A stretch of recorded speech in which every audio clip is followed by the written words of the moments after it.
now it's time for the segments panel discussion. So you are going to meet my dear colleague Nicolas Carrado, who is moderating the panel discussion. He's been with the Berlin Center for Competence for Water since 2010, so it's a really long time. He's leading the charge on smart city and infrastructure research. So he's a pro when it comes to urban drainage, using data statistics and machine learning to optimize decision-making processes. He did his PhD in sewer asset management simulation, and had a European Horizon 2020 project, DWC, so on digital water management, digital water city. He is also the chair of UDAM's Urban Drainage Asset Management Group and is part of the management committee of the International Water Association SEM, Sewer Asset Management Specialist Group. So, Nicolas, the floor is yours, and we are really happy to hear this discussion. Thank you so much, Pascal, for this nice introduction. So yeah, good afternoon, everybody. It's a pleasure to be here with you. For our panel, I'm glad to welcome you here. Today, we will explore the topic of resilience for water and critical infrastructures. We will try together to demystify a bit the concept of resilience, try to discuss the nature of resilience in contrast to other concepts such as sustainability. We'll try to define and understand better what are the characteristics of resilient systems. And also, we will investigate how interdependencies between critical infrastructures can support or affect the resilience. So before we dive directly into the discussion, I wanted to give you a bit of introduction on why we are focusing on this topic of resilience today. The topic is largely discussed in the media, also in the scientific discourse. We've seen previous sessions, different solutions, different applications. It's a very timely and relevant topic. First, we know that cities are becoming more and more vulnerable to global environmental changes. So we have, for example, climate change that affects precipitation patterns that lead to floodings, to environmental impacts. So the cities need some adaptation. Then we have digitalization, the rise of data, machine learning, artificial intelligence. This creates new opportunity to manage basically our infrastructures, our critical infrastructures, but it's also create new risk or new potential threats for cyber attacks. On the other hand, the connectivity of infrastructures also increase the risk of cascading effects. The links that we have between the infrastructure, they are not fully isolated in the urban space. So water systems rely on the energy grids. Wastewater and water network are also connected through the water cycle. So this connectivity is also creating risk of potential failures that can propagate across the system. So one issue is that risk, sustainability, and resilience, they are often vaguely described. We don't exactly know what it means, and we use the terms interchangeably. It can create confusion. It can sometimes hinder the transformation. Also because we can have conflicting purposes. So sometimes becoming more efficient can lead to sustainability, but it doesn't mean that we will become more resilient in the same way. So this leads us to the definition of resilience. I choose here one definition that was coined by my colleague Francis Casar in a study that we released 1 year ago for the Smart City Network in Germany. Here, resilience is defined as the ability, the property of a system to maintain its functions in the face of a disturbance. So it's about being stable in case of fluctuation. And I also like this definition because there is a complement, not only to stay stable in case of fluctuation, is also the capacity to adapt, to change, and to transform in the future. So here it's about maintaining a transformation path, for example, toward more sustainability, but also to be able to transform and evolve in a world full of uncertainties. And this leads basically to the question that we want to discuss today. We'll present briefly the panelists now. We would like to address with them these two main topics, discuss the characteristics of resilient systems, what makes them resilient, maybe with a focus on this topic of adaptation. How can we create systems that are able to adapt, that are able to cope with the uncertainty of the ever-changing world?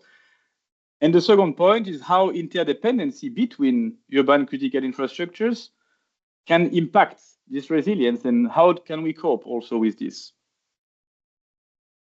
So I would like to introduce very briefly the excellent panel that we have today to discuss all that, and I will give them the word right after. First, I'm very glad to have here with us Rita Ugarelli from SINTEF in Norway. She's the chief scientist at SINTEF and also adjunct professor at NTNU. She's a specialist in water infrastructures, in asset management, but also in cybersecurity because she was leading the Stop It project. It was an Horizon 2020 project that finished recently. Next, I would like to invite Jeroen Langenveld also to join the panel. Jeroen is professor at TU Delft, focusing on water management, asset management, and is also partner at the consultancy Partner for Urban Water. His research fields are also pretty broad, with a focus on urban drainage. He addressed topics such as flooding, asset management, public health, using tools from monitoring to modeling and decision support.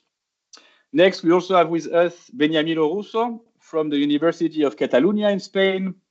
Beniamino is professor at the university and researchers there in Catalonia. He specialized in climate adaptation and urban flood risk management. He is in particular coordinating the large project Icaria, where they explore solutions for climate resilience. Then we have the chance also to extend a bit our panel today that is not focusing only on the water sector, but also on other critical infrastructures and interdependency. We have Frédéric Guillomard with us that is working at EDF, which is a French electric utility company, the national electric utility company. Frédéric is specialized in digital security, which is cybersecurity for electricity infrastructures. He has contributed in a series of large-scale projects related to nuclear systems, renewable energy, smart grids, and more. We also have with us Nina Sophie Geertz, which is at home in Berlin, working at BWB, Berliner Wasserbetriebe. She's focusing on water crisis management. She's working basically to develop framework for the preparedness and the response to disruptions in the water supply system and working on urban water security. And last but not least, we are glad also to have with us, also playing at home, Timothy Moss from the Humboldt University, Iritis Institute. Tim brings a quite different perspective because he's a historian and political scientist, and he's researching the connection between historical studies of infrastructures with the contemporary challenges and debates that we have regarding their management and their transition. So he's trying to understand how the past and the trajectory of our infrastructures can help us to better understand the decision that we should or we could take today. Welcome all of you for this panel. And now I will start with the very first question. I will invite Rita to answer. And as I presented very briefly before, I think I can also show it on the slide. My very first questions to start directly on this topic of resilience is, with your experience and from your point of view, what are the characteristics, what are the traits of urban system that will help them to support this adaptation, change, or the transformation for the system? And how do we cope with uncertainty? How can we handle future threats that maybe we don't know now and consider them into the planning? Thank you, Nico, and hi everyone, and thank you for joining this panel. And also, I'm very pleased to be part of it with my colleagues here. So, yeah, I've been thinking of this question, and I think the first thing I would like to say is that when we talk about adaptability for urban water system, then we really have to think of the system and the design of the system, and not at the adaptability of the single component or asset of the system.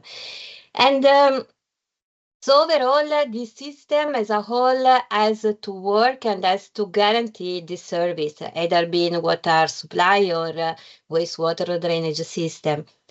And I think that the properties that the system should have can be of three levels. I would say first we have the properties in the domain, I would say, of the infrastructure, reliability of the infrastructure. So those properties should be what the urban system should provide is modularity and flexibility. First thing. which means that the system has to be designed with the modular components in order to be able to adapt to local need, local challenges, without having to look at the entire system or renovate the entire system, of course. So example for this specific sector in terms of modularity could be, let's say, now we are more and more integrating the gray infrastructure with the green infrastructure. So thinking about green infrastructure for stormwater management, for instance, an example could be of modularity, modular green roof or permeable pavement system that can be incrementally installed in the cities, across the cities, to improve stormwater retention, infiltration, and reducing urban flooding. Other example, we are more and more moving into the circular distribution and the use and service of water. So modularity in terms of distributed reuse systems could be another example fitting the specific domain of water. So modularity, then we have redundancy. The system has to ensure redundancy of the pathway that are critical to provide the service, so to ensure resilience. And here we can think as example, when it's possible, of multiple water supply sources. So then we can maneuver the distribution of water during crisis or when water from one source becomes unavailable due to contamination, for instance, or drought. And of course, in order to this being possible, we need to have a backup infrastructure and redundant infrastructure that allow the maneuvering of the resource. So modularity, redundancy, and then another property I believe should be the interconnectivity. So city with interconnected distribution system can reroute water from less affected area to those that are experiencing higher demand, water demand and shortage. So these are three characteristics from the infrastructure point of view, and then they should be supported by, as we heard before, also from the previous keynotes, the advantages of digitalization. So real-time monitoring and feedback loop that can provide the ability to adapt through predictive analytics and scenario modeling. And last, so infrastructure, the support of digitalization, and last is the social and institutional adaptability. So all the transition towards a more resilient system can happen if we have a policy and a governance system that can support innovation, rapid response, and also the collaboration across stakeholders when crisis happen. That would be my recommendation for now. Thank you. Yes. That gives a pretty good overview of what will be the different characteristics, at least a very good checklist to have an idea of what could be resilient features. Maybe, Jérôme, you would like to extend a bit or also to explore these questions. What are for you the characteristics of resilient systems? Yeah, thanks. And Rita, well introduced. On my list was also to talk about the modularity, but from a different angle.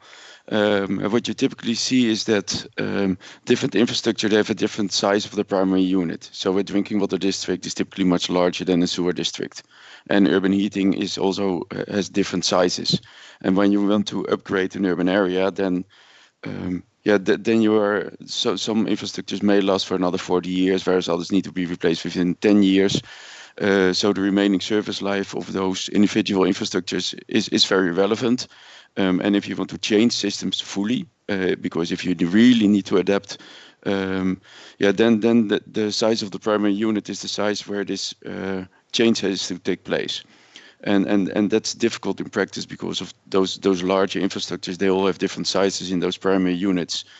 And as Rita said already in her example, the modularity issue is being solved by not replacing one network by another one, but by doing blue-green infrastructure or by doing some local treatment or some local stuff, which avoids this modularity of scale. So that's a smart way of dealing with this.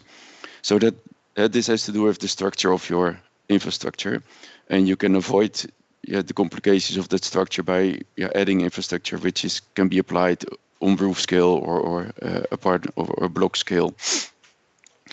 Another characteristic that I've been noting in the past in our country is that as soon as you need to adapt and change, it's very costly to replace all that infrastructure, and the main costs are in having to opening the road and closing the road again. So there it's really important what type of road there is, and what we see is that in areas where we have brick pavement, a typical Dutch thing, there it's very cheap to open the road, put in something new, and there you go. And that's what's is also been happening over the past years, where all the fiber optic cables have been installed, just a few euros per meter, and it's all done. Open it, close it, and you're ready. But as soon as you have concrete roads or asphalt roads, then it's becoming amazingly expensive to do all this. So if a urban system would support resilience and adaptability, then opening up the street would be a key thing if you could make that cheap. Because as long as that's expensive, that will block all the other stuff. So enabling for cheap roadworks, that's a key thing in speeding up this whole process. If it comes to the second aspect, the uncertainties in the planning, I mean, future disruptions, they will occur. Have one disruption, what we are still awaiting, but still may happen, is this change in urban mobility. If we would go for driverless cars and if we would go for massive car sharing, then that will free 25 to 30% of the city space, because roads could be smaller, you don't need that much parking lots, etc., etc. And that amount of surface you can use for climate change adaptation, for urban green, and to store water, etc. And if you make the calculations, then the amount of pavement that you can reduce there is sufficient to be able to deal with climate change and to manage all the stormwater. But that's something which is not in our hands. The promise was 10 years ago that we would have driverless cars, and now this Elon Musk and his friends, they are close to having a car without a steering wheel, but it's not yet there. So we have been waiting for it, and there will be other things in the next years to come. So uncertainties in planning, they are there, but I think it's a massive disruptions of a total change out of our field, which we should think of how to respond to that. Thanks. I could continue, but then the others won't have time to. Yeah. Yeah, and you will take all the arguments to the other colleagues. So it's nice that maybe Beniamino wants to add something. Maybe some examples of what does it mean at the end, climate resilience for you? Yeah, I would like to focus the concept and the relation between adaptation and the risk triangle. So maybe part of the answer is in your question. Let's say hazard, exposure, vulnerability, the three sides of the risk triangles. For example, in case of floods, that is one of the most important hazard that we have. One of the hazard in the top list of the Cariaber project that we are trying to address. So coming back to these three sides of the risk triangles, urban environments, very consolidated area. So the high exposure, this is what you get in this sense. The other two sides, hazard reduction in terms of flooding, complementarity of traditional measures with green infrastructure or soft measures such as sustainable urban drainage system, as remarked by Rita before. Just to give you an example, the last drainage master plan in Barcelona proposed a round of 200 million euros for a sustainable urban drainage system combined with structural measures for an amount of 800 million euros. Just to give an order of magnitude, this is only to face climate change and flood related project problems for the future. But your question was about characteristic of urban system. So the idea is to do to think about also the vulnerability and the vulnerability function on of our urban system, in particular all the infrastructure considered as a potential risk receptor. First of all, we need a very good diagnostic of the hazard, of course, including climate change scenario that can increase the severity of the events for the same return period, and so also the damage. But then we can act on this vulnerability curve, fragility curve, damage curves of the risk receptor. Some example, the framework of Icaria project, we are evaluating, for example, the hazard and the risk related to flooding on the metro and evacuation routes of people through underground metro station. So numerical models, hydrodynamic models give us the severity, the probability of an event, flow depth, discharge, etc. And with this knowledge, we can rethink the infrastructure design. In this example, the idea is to evaluate the elevation of the access to reduce the physical risk for people. The same approach could be translated to electricity systems. If we know the fragility curves and the potential damage related to several other scenarios, we can rethink this kind of infrastructure. The same approach, of course, could be used for properties, understanding the potential damage by a detailed analysis of the hazard and the potential damage produced by flooding. So again, rethinking this infrastructure, considering hazard and the flood depth damage curves, or in general vulnerability function. This means interdisciplinarity, because of course only from the water sector we have not the knowledge, we have not the expertise to address this kind of problem. So in complex context like urban system with several infrastructure, many sectors, we need complementarity and interdisciplinarity of the teams addressing this kind of problem. Yeah, thank you so much, Beniamino, for a nice compliment, and also for introducing the topic of interdisciplinarity. Maybe Frédéric can basically tell us how we see the situation from the electricity sector point of view. What are, in these sectors, the future of resilient systems? Yes, first of all, many thanks, Nicola, for accepting me in this panel. I would tell that mixing electricity and water is not always so good. So thank you for that. I will take the angle of the digitalization, because if we associate the transformation, the future, to more numerical activities and more telecommunication systems and digitalization, it means that we will need to consider also everything which is about digital security. So what we now currently call cybersecurity, and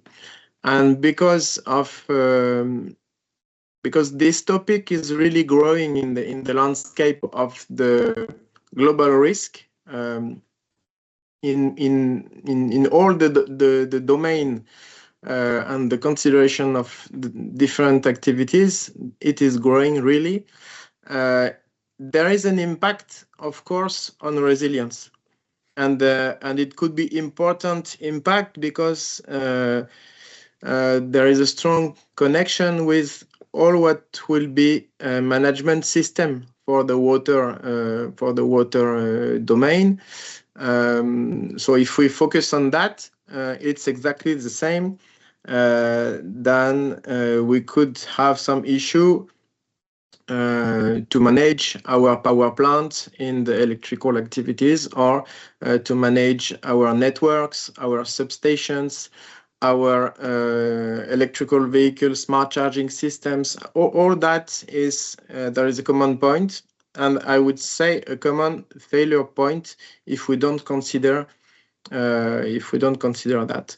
So in this way, I could also give you an experience feedback. When I started to work about cybersecurity in the industrial domain, one major incident around that was about water, and it was an event who took place in Australia. It was, maybe some of you know that, it was Maroochydore, where a water treatment plant had been compromised by someone, an activist, a previous salary who did wrong things, and it was more than 20 years ago. So for the future, it is something that will have to be considered. Okay, Frédéric, thanks a lot. Maybe before to give the word to Nina Sophie, I wanted to remind also the audience that you can also ask questions. We try to keep a bit of time at the end of the discussion to pick some of the questions that you might ask. So if you have a specific question for one of our speakers or for all the panelists, feel free to put it directly on the chat. Yeah, Nina Sophie, how do you see that from the Berlin point of view? How do we cope with uncertainties in the planning, and how do we can consider them when it comes to transform the infrastructure in the future? Hi. Well, I guess as a crisis manager, the only thing that is certain nothing is really certain. So especially in crisis management, I would say we have to be super flexible, and we cannot just focus on one scenario. We have to face different scenarios, and even then we have to predict, okay, what is the best case, what is the worst case, and what is the most likely case. And even then it's probably not the scenario that's going to happen. So everything is pretty uncertain. The only thing we can really do as a crisis manager is to set the right framework. And I heard it here quite a lot, that interconnectivity, interdisciplinarity, we have to make sure that we have the right experts and prepare them with the right tools so they can adapt quickly to the situation and like recover from crisis and different situations. So yeah, I think that's my answer to that one, that we have just to set the right framework and just be super flexible on the answer, what is actually going to happen and how do we have to react at some point. Yeah, thanks a lot.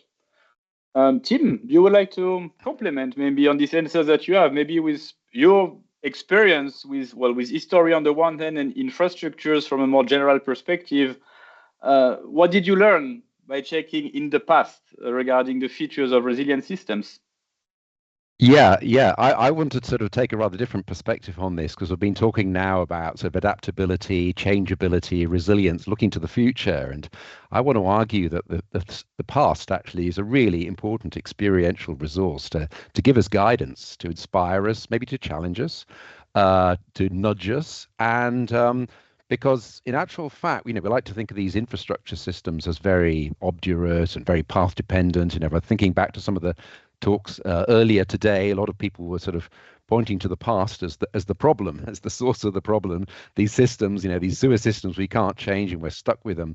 And actual fact, I've done quite a lot of work on the history of, in particular, Berlin's infrastructure systems for water and energy, and I found that they're much more adaptable and much more changeable than meets the common eye, than we think. And I think it's worthwhile looking back to history for all sorts of interesting reasons. One is we can look back to the times when visions from the past were being formulated, when decisions were being made in the past, these critical junctures, these important decisions were made about what kind of technical system would be adopted, and work out what arguments were used for and against, what alternatives were being talked about at that time that were maybe discarded. I think a second dimension is there are all sorts of alternatives that have still lived on. We often don't see them because we're often blinded by the big, dominant, sort of centralized system. We were talking earlier today about Sponge City in Berlin, and there are actually lots of sort of precursors of the Sponge City idea in Berlin itself. And we've actually been using forms of groundwater replenishment for over 100 years in Berlin. And there was obviously but there was a very active sort of alternative green community in the 1980s that was advocating all sorts of alternative water and wastewater technologies. And it's those, somebody talked earlier about the freaks have become mainstream. And there's lots of examples of those so-called freaks who were regarded freaks at the time who have become very much mainstream people now. And I think the third dimension is very much crisis management. I mean, Berlin obviously has a lot of crises, had a lot of crises the last 100 years, and looking and exploring how they dealt with crises then can be really helpful and inspiring for how we deal with crises now. They are different crises. I know that there is a danger, obviously, of drawing too strong analogies. It's not about climate change, but water shortage crises, crises over affordability, crises in terms of disruption from military attack, and so on. Some of these resonate quite powerfully today with some of the problems we're facing. So maybe just leave it at that as a kind of a plea for some historical reflection in our focus on the future. Okay, thanks a lot, Tim. Maybe we will go on with the second main discussions of this panel. Try to enlarge a bit the discussion from the characteristics of resilient system to interdependencies. So what are the main type of interdependencies that we have between the systems? Between which kind of infrastructures or which kind of link do we have? At which level are these interdependencies? And the consequence of that is a bit how cascading failures from one system can propagate to the next systems, and why could it be a problem? Maybe a consequence of it, it's also to try to find out, okay, if we want to improve the resilience of the city, how can we address these interdependencies? I don't know, Rita, if you want to start again and maybe tell us a few words about this topic of interdependencies and link between the critical infrastructures. Yes, I can give it a start. The type of interdependency that we also have analyzed in the project you mentioned before, Stop It, and we are actually now continue to investigate with Frederick as well in the UCIP project, are of two types. So we have the dependency, which is more like the one direction relationship from one infrastructure to the other, and the interdependency, which is the bidirectional one. And as a focus, let's say we have identified again more technical dependency, the physical one, which is the dependency in which we have a physical connection between two critical infrastructure, and that could be, for instance, when the dependency of the energy that is required for treatment plants or for pumping stations. We have the cyber interdependency, so the interaction between the IT and OT system, and all a discussion we can open afterwards about the cascading effect of cyber attack over the physical system or vice versa. But we also have a geographical interdependency, which are more related to the proximity between critical infrastructure, which can create some shared vulnerability.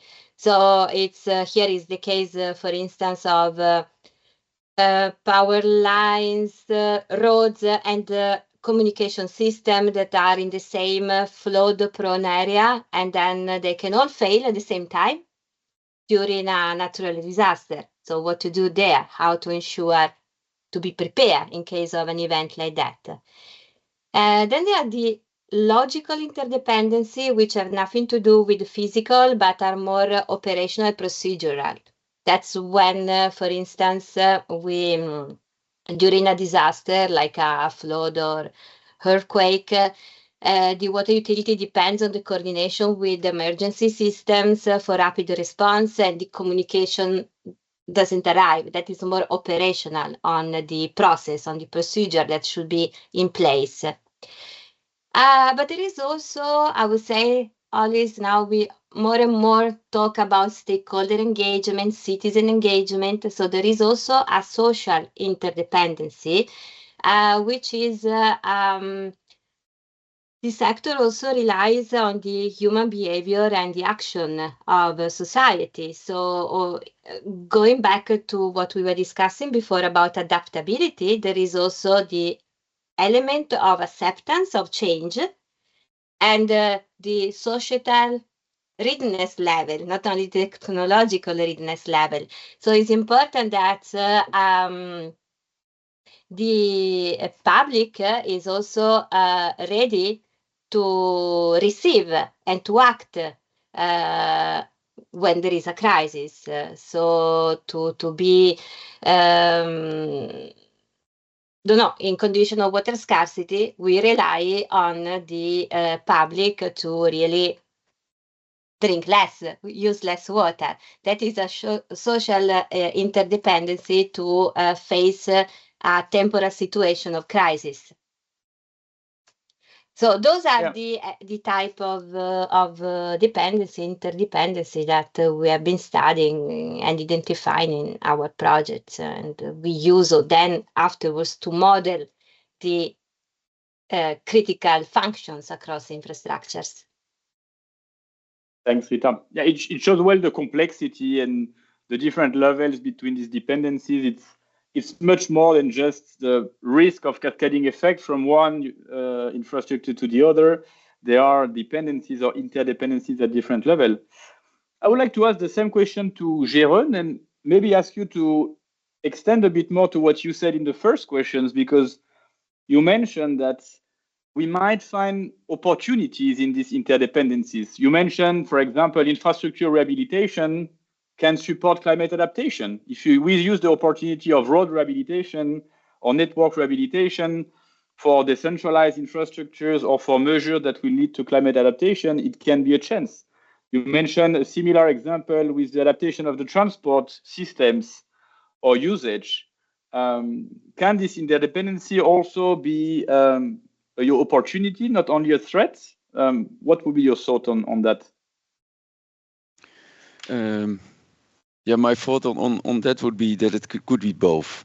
And in the to add to the long list of Rita, we all typically also note one other type of interdependency, which is a project-based one. So sometimes if you need to renovate the road, that would be a perfect moment to also do blue-green infrastructures and to replace the drinking water pipes, etc. So then you can make it one project and then everything is very efficient. In practice, it's not always like that. Then there's budget for the road, but no budget for the sewer or no budget for the drinking water company.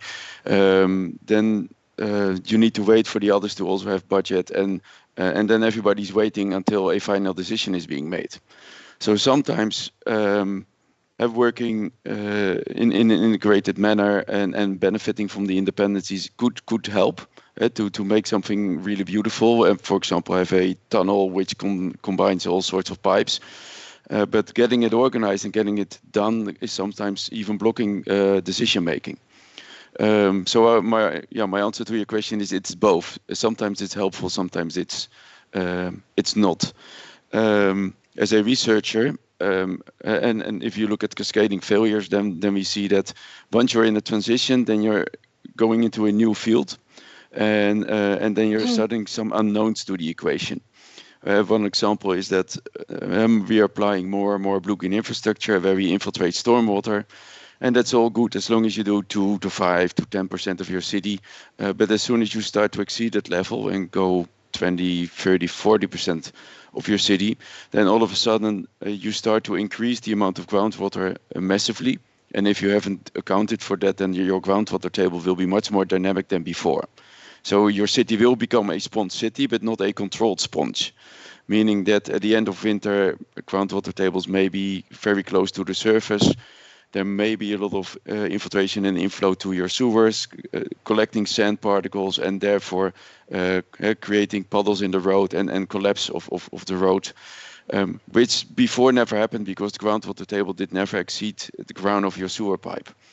So this transition by itself could also cause new failure modes, which is, as a researcher, of much interest. And one of the things I'm collecting at the moment to see, okay, where are the boundaries of the of the status quo of the past, and once you go towards Sponge City, you're going to exceed those boundaries, and when is it going to be exciting?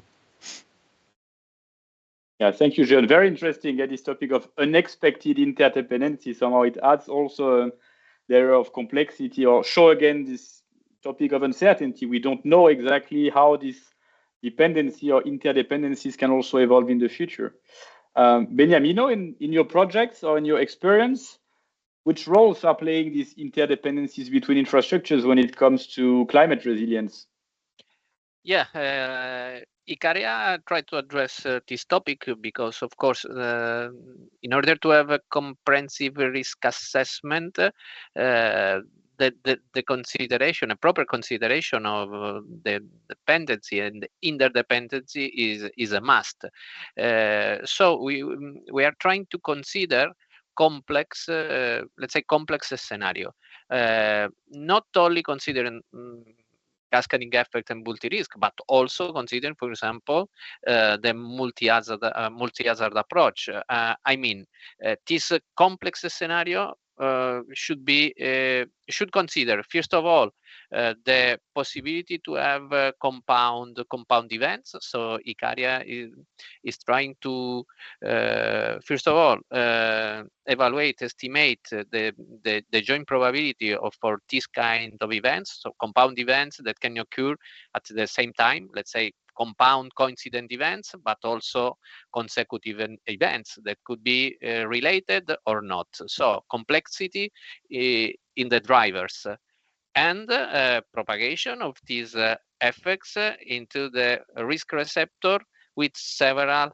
dependencies. The case of Icaria, for example, and coming back again to the flooding problems, we are analyzing the effects of poor capacity of failure of urban drainage system to transport, electricity, waste sector, waste collection, but also waste treatment facility.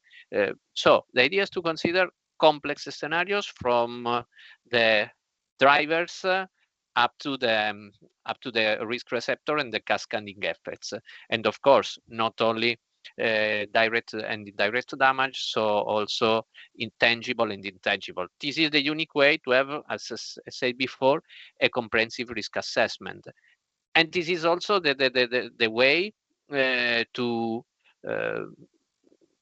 justify better investments and benefit. If our adaptation solution can justify not only direct benefit but also indirect benefits, considering all these chains and dependency among the infrastructure, we should have, for one side, a comprehensive risk assessment of this complex scenario, but on the other side, more information about the real benefits of our measures, not only to one sector and one infrastructure, but on the full and whole urban system. Do you have some example of cascading effect, or maybe, I don't know if it's something you did in your projects to kind of prioritize the one that we really want to avoid at urban level?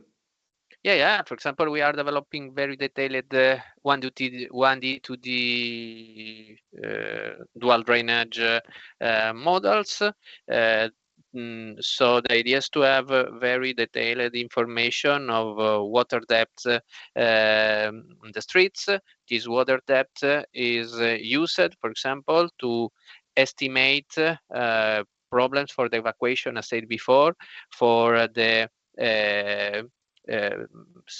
subway, underground metro station in the city.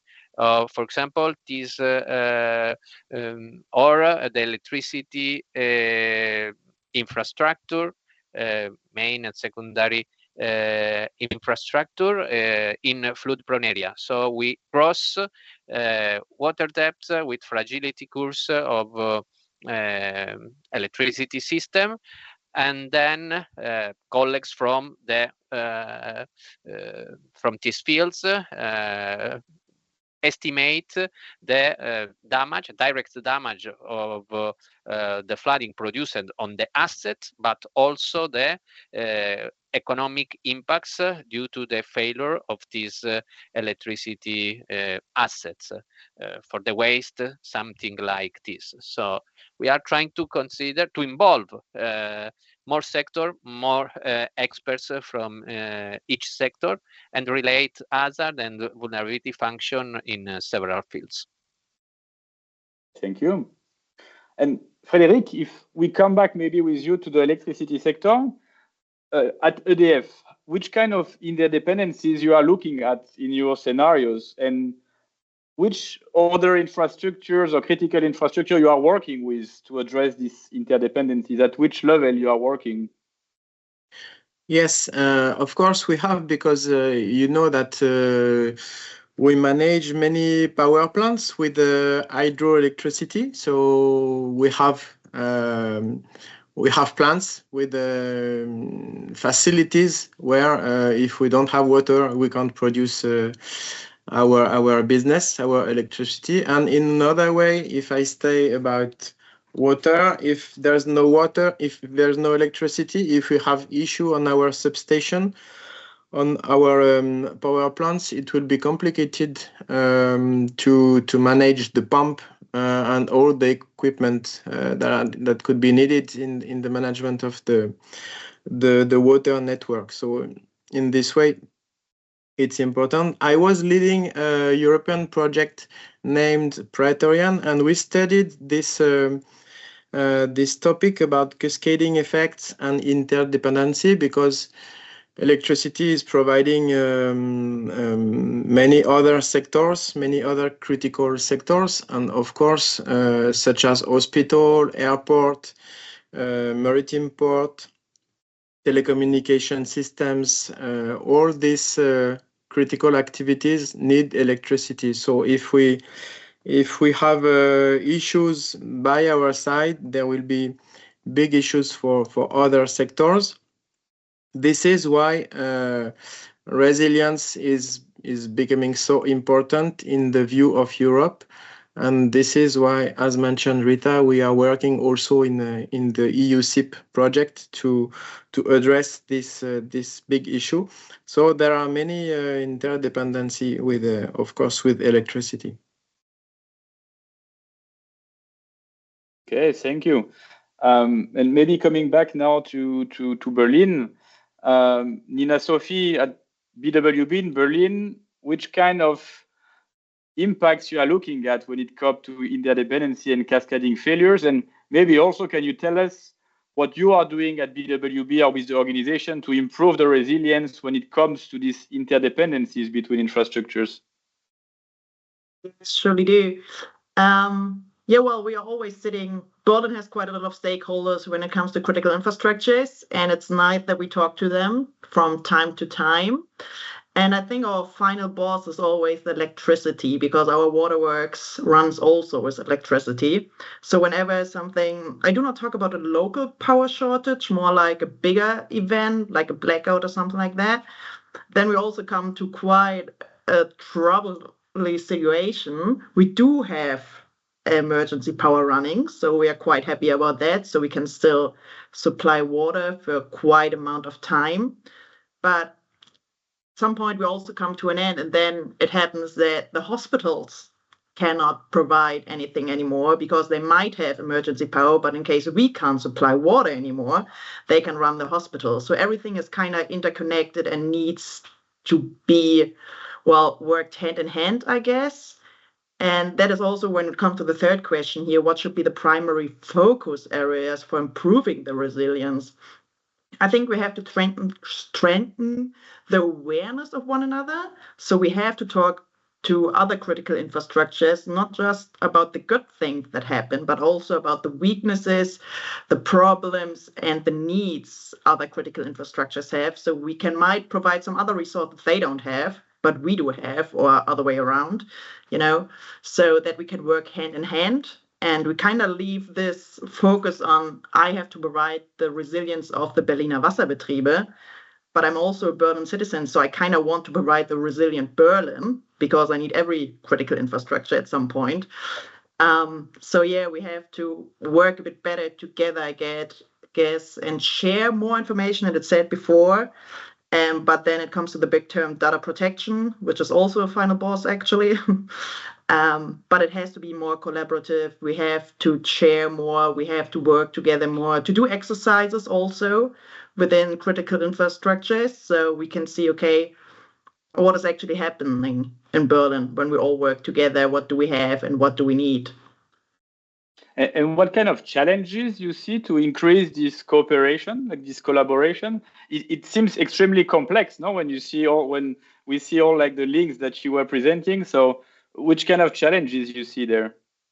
Well, if you talk about failures, it's always a bit difficult to talk in your own company about failures, but then you have to talk to other critical infrastructures about failures, and no one wants to hear that. And you also need someone who is in charge to get all the people together in one table. So maybe the government, it's trying, but then it's still who is saying what strategy do we have? Do we have 72 hours? What is always like the number? But who's providing the money for it? Is it the primary focus? What do we want? So that is a big challenge. The same strategy and working all together and have the same technology also. What resilient communication do we want? Do we want satellite? Who's going to provide it? Do we want other stuff? Who's going to take charge of it? That are the challenges. Okay, maybe I would like to give the word now to Tim Moss. Can we learn also from the past when it comes to interdependency or cascading effect? By the way, did we already observe that in the history of cities, like large cascading effect that maybe were not anticipated? Is it something that's already experienced in the past? It certainly is. And I want to add to the really important points already been made about the kind of physical interdependencies, the institutional, organizational. I'd also like to add the notion of ideational interdependencies. And a great example is where basically the idea from one sector of infrastructure is used as a model and applied to others with mixed success, to put it politely. So take the example of liberalization that was developed really for the telecommunications sector way back in the 70s and 80s. Proved really successful, I think. There's very few people who doubt that that was a successful move. Was then kind of translated to the energy sector with kind of mixed success. And then some people tried to transpose it to the water sector, I do recall, in the 1990s. Until it became quite obvious the water sector did not lend itself to sort of having parallel pipes and all the rest. And to give you a nice example from Berlin's history, I think of the problems and challenges of this sort of ideational interdependencies, this notion of mimicking developments in one sector to another.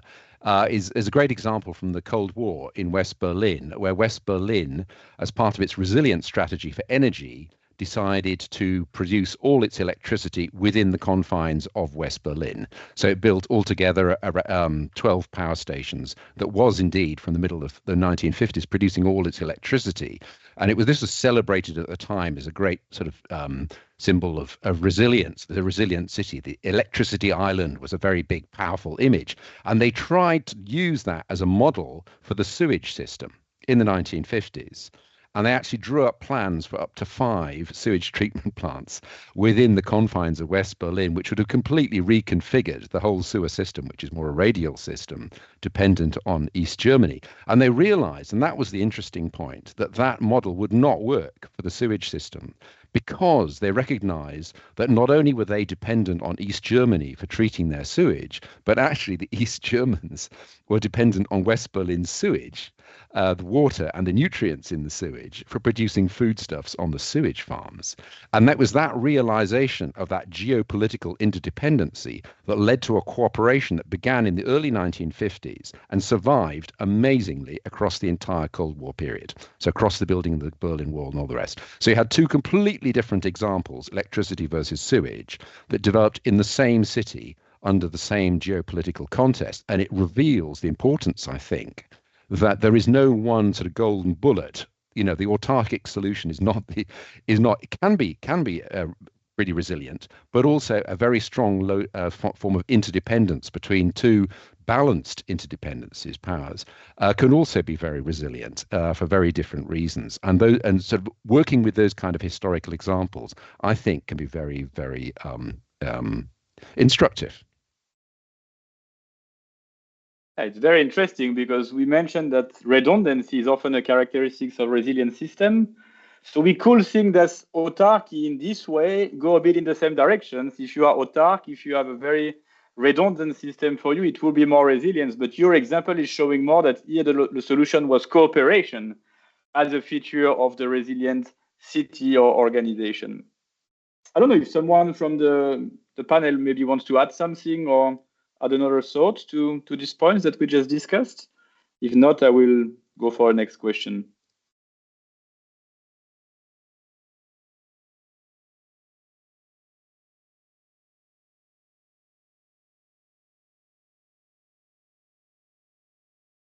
So maybe to conclude the panel, I think we have 5 more minutes, if I was not wrong with the original timing, so that we end up punctual after 1 hour.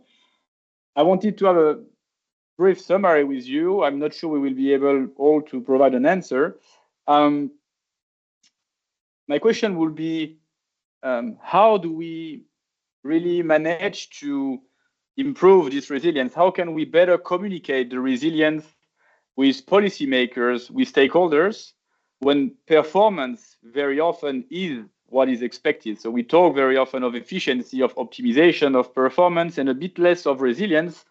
So what will be your thoughts to better convince decision makers and stakeholders to invest in resilience, when we know that investing in resilience can be also much more expensive than only in sustainability, if it's about modularity, it's about redundancy?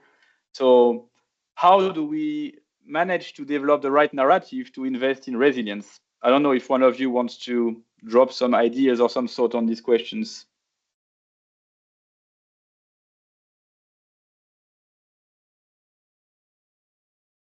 Rita? Yeah, I think actually we are in a good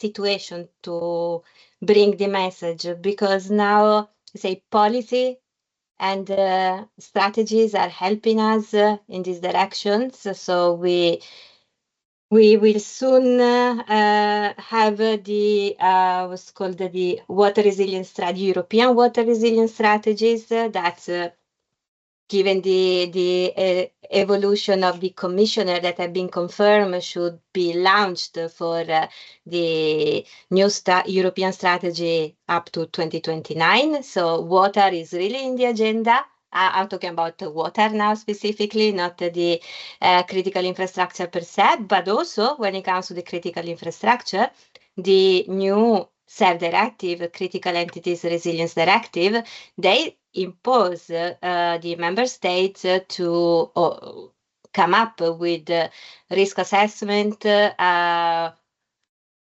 identification of the critical entities in each country. So there is movement in a way in terms of top-down pressure, but that is the moment in which, as a researcher, we need to be able to promote the adoption and adaptation and bring further from TRL 7 towards TRL 9 solutions like a stress testing platform and methodology that we have developed in our project. Risk identification, database, risk reduction measure, all those elements that we also have developed together, Nico, in your project, Digital Water City, and to bring them to those that could benefit from the adoption. So when it comes to create the need, I think now is a moment in which also policy guidelines and directive are helping us. And it's about then ensuring that the available technology are ready to be adopted and society is ready to adopt them. Thank you, Rita. Don't know if I answered the questions, but that was something. No, it's, I had the urge to talk about the new evolution on the directives, which I think is quite exciting for us. Let's say you extended my question by introducing policies as a key driver also to promote resilience beyond only communications. And maybe we will have the last remark now by Tim to conclude the panel, and then we will have to give back the mic. Tim, do you want to add a concluding remark? Yeah, just very briefly, I think a social science perspective on resilience would always be asking the question, resilience of what, for whom, to what purpose? And that sort of opens up the whole notion of, is this just resilience of an infrastructure system, however defined, or is it resilience of the city, or is it resilience of an ecosystem or an environment or whatever? And I think if we want people to support the notion of a resilience, we have to really consider what resilience of what are we talking about, for whom, and to what purposes. And if that gets communicated in a more inclusive way rather than exclusive one about how can we protect our infrastructure systems, then I think we'll be on a safer bet. Thank you so much, Tim. So that's great. We are concluding this panel with more questions. Resilient of what? Resilient for what? Resilient for whom? Hopefully, we also provided a couple of answers. In any case, it was a pleasure to talk with all of you. So thank you so much for accepting of being part of this panel. Thanks everybody in the audience also for listening to this talk. And now I would like to give back the floor to the main moderations to go on with the main program of Blue Planet. Thank you so much. Thank you. Thanks a lot for this really nice panel. It's a pity that we now have so many questions that we won't be able to answer.